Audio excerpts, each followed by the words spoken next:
Setanta, and Setanta wanted to join the warriors of Ireland of his time, and they were known as the Red Branch Knights. The Red Branch Knights used to train up in a place called Owen Machka near Armagh, and they used to be trained by Conor MacNassa. Conor MacNassa was one of the kings in Ireland, and he also happened to be Setanta's uncle. So Setanta sets off for Armagh, and all he has with him is his hurling stick and his ball, and when he gets up there, the older boys are all out playing hurling. He joins in, and of course he's much better than them, and he's beating them left, right and centre and scoring goals, and they can't defend themselves against him at all. So Conor MacNassa comes out, he sees his nephew Setanta playing hurling, he's really impressed. He asks him to stay and become part of the boy troop of the Red Branch Knights. So Setanta is delighted with this. Conor then says to him, by the way, I am going to a great feast tonight in my friend's house. My friend is a man called Cullen, and Cullen's job was a smith. He used to make all the weapons and shoe all the horses for the Red Branch Knights, so he was quite an important person.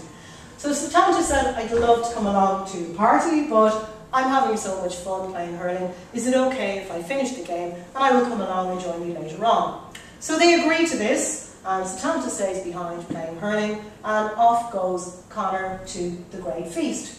Now the feasts in those days were legendary. Sometimes they went on for days and weeks at a time, and there was all sorts of food and there was drink, and they used to have the special drink. They used to have a mead cup, and this was a big cup that would be passed along from each warrior, so it would go all the way around the table. So every time that was going around, they were all having another little drink. And the more drink they had, the more they began to forget, and they totally forget that Setanta is due to join them later on. Do come in, come on in. Feel free to come in and join us here. We're telling some stories. So the mead cup is passed around, getting very forgetful. They completely forget Setanta is due to join them later on. And as night falls, hello, do come in. Come in, you're welcome into the Fairy Hill. Find yourself somewhere to, just don't stand in front of the door in case somebody comes in behind you. So the cup is getting passed along, they're all having too much to drink, and it begins to get dark. So Cullen decides it's time to close the gates of the castle, and he releases his legendary hound out to guard the grounds. Now this hound was so big, it took about 9 men to hold on to it on leashes. So they release them in. No intruders ever got past this hound before. So they're very happy that they're safe, and they go back inside and they continue on with the partying. So along comes Setanta later on with his hurling stick and his ball, and he finds the gates locked. Being the great athlete that he is, he scales the walls and he jumps down. But of course, as soon as he lands, he's confronted by this enormous, big, very hungry hound who hasn't eaten all day and has his jaws open so wide that Setanta can practically see down to his tonsils. Setanta's looking like a nice juicy little snack at this stage, but luckily he has his ball and his hurling stick.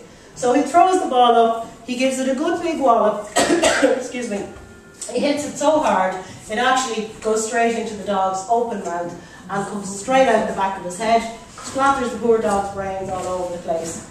Anyway, that's the end of the dog, but Setanta's alive and well, and inside at the feast they hear all this commotion, and suddenly they're shocked back into the present moment and they realise what's happening. They remember Setanta's to join them. They're absolutely devastated, they're really upset because they're just convinced there's no way anybody could survive this hound. They're expecting to open the doors and find Setanta dead. So they open the doors, well, of course there's Setanta alive and well, and they're very happy about it, but they're also devastated. Hi guys, come on in. They're devastated to find, Cullen in particular is devastated to find that his dog is dead.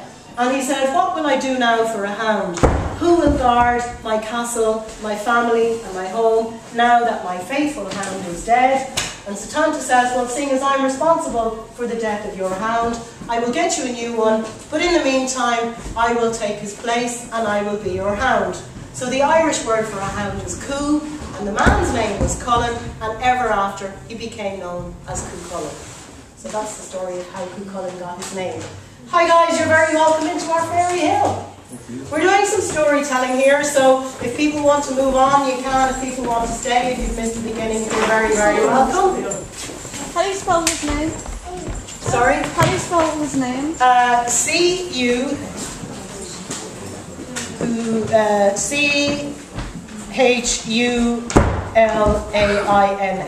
C-U-H. Yeah, here, I'll write it down for you because I actually need to see it. Yeah,